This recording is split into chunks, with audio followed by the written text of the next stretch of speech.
Bonjour. Comme il y a eu des épisodes précédents, vous connaissez déjà la vie de Sœur Madeleine Filion.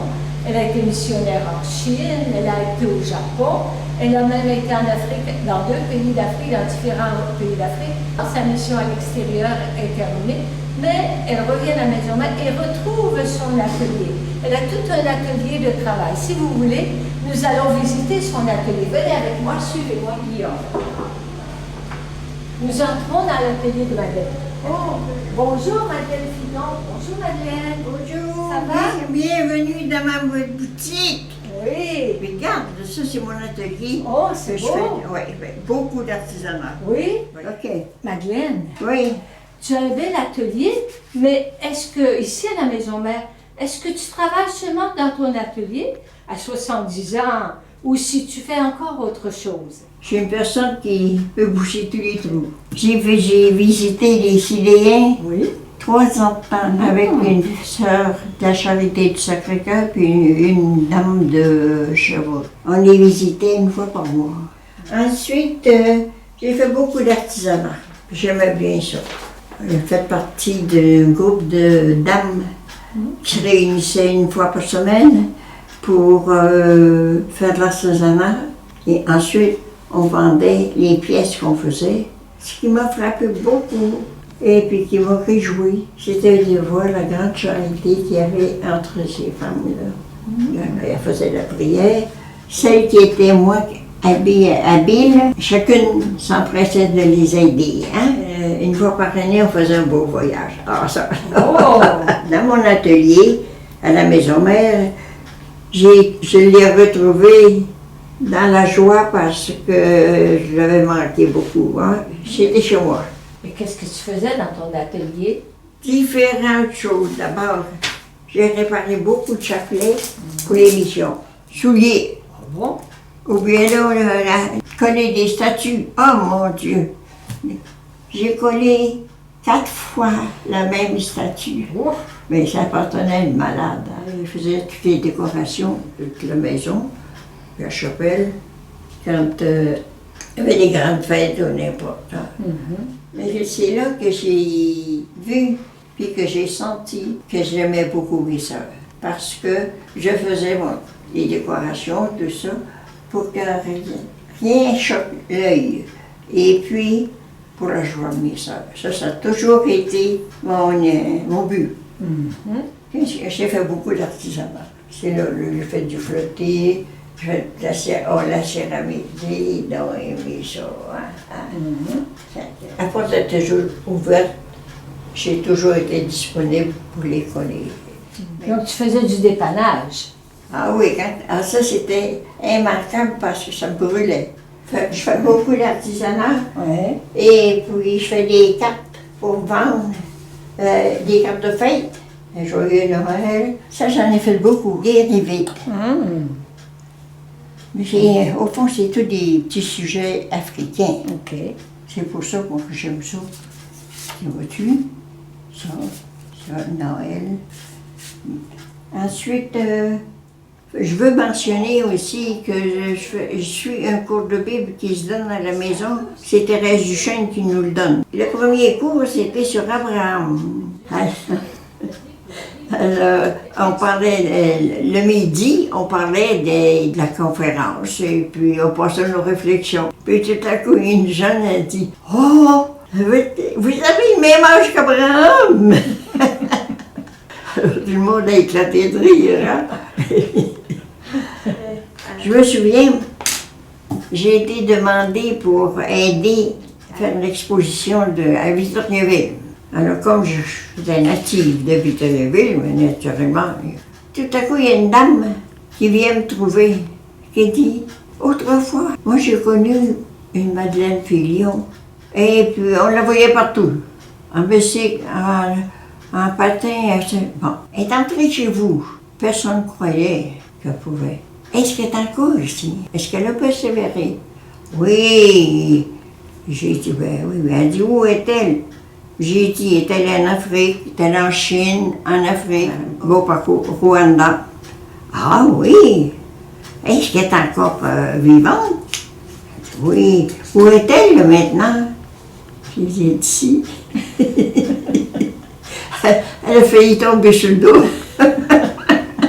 Tu as 79 ans de vie religieuse. Toi qui devais rester seulement une journée, d'après tes frères. Comment te sens-tu après 79 ans? Pour dire le vrai, je ne sais pas quoi te dire. Parce que je suis toujours la même personne, heureuse, avoir envie, la joie de vivre.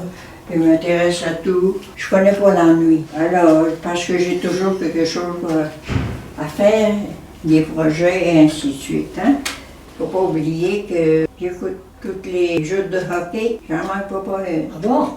Puis j'écoute en compagnie de mon ancienne supérieure, Mariette Trépanier. Mais aujourd'hui, je fais la même chose. Je reste toute seule. Oh. C'est pas aussi intéressant. Je pense que c'est tout ça qui me garde vivante, contente de tout. Il y a une chose, j'ai une très grande facilité d'adaptation. Le bon Dieu m'a comblé de dons matériels et que je fais profiter les œuvres. Toujours, quand j'ai appris quelque chose de manuel, ça a toujours été pour donner aux autres. Ma satisfaction d'apprendre et pour les autres. Alors c'est là que je me rends compte que j'aime beaucoup mes œuvres. C'est toujours. Même s'il y a des petits accrochages, des fois, ça, c'est la vie. Je suis capable d'aller m'excuser. Et tes souvenirs, ils sont comment tes souvenirs? La nature m'émerveille beaucoup. Tout.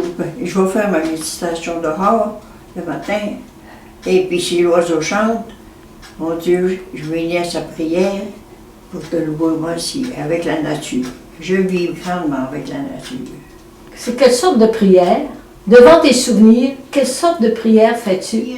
Tous mes souvenirs sont des actions de grâce et chaque jour, je renouvelle certaines prières qui sont vraiment des actions de grâce.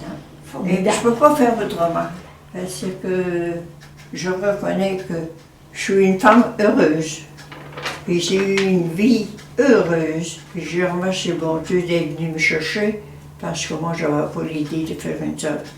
Et aujourd'hui, je dis, bon Dieu, merci d'être venu me chercher. Pour être une bonne missionnaire de Notre-Dame des Anges, n'est-ce pas? Ben oui, ben, je ne sais pas si je suis une bonne missionnaire, mais vous faites un missionnaire de Notre-Dame des Anges. J'ai l'impression là, que le bon Dieu est venu prendre comme ça, bien tard. Parce que je n'avais pas ce qu'il fallait. Est-ce que, Madeleine, à la veille d'avoir 100 ans, est-ce qu'on a encore des désirs? Oui, j'en avais, premièrement, j'avais hâte, j'avais le désir de voir ma nouvelle demeure puisqu'on déménage. Mentalement, là, je préparais ma chambre, mettre mon bureau ici, mon lit là.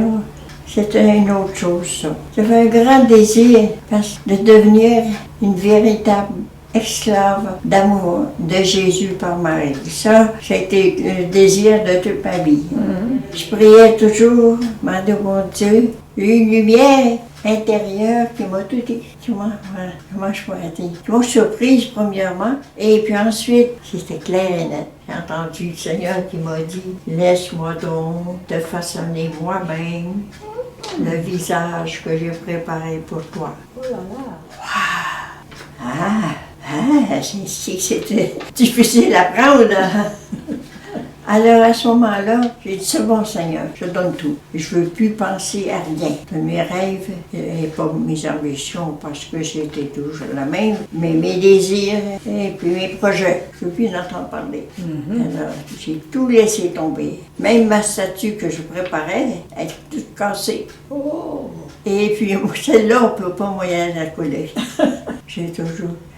Tout est intérieurement épanouie, là, puis toute heureuse. Puis chaque matin, je le dis, mon Dieu, je te donne tout. Alors je pense plus, je n'y pense pas. Ça va arriver, mais je n'y pense plus à rien de tout ça. Abandon complet. Oui, oui. Alors tu te prépares, c'est une bonne préparation pour fêter 100 ans.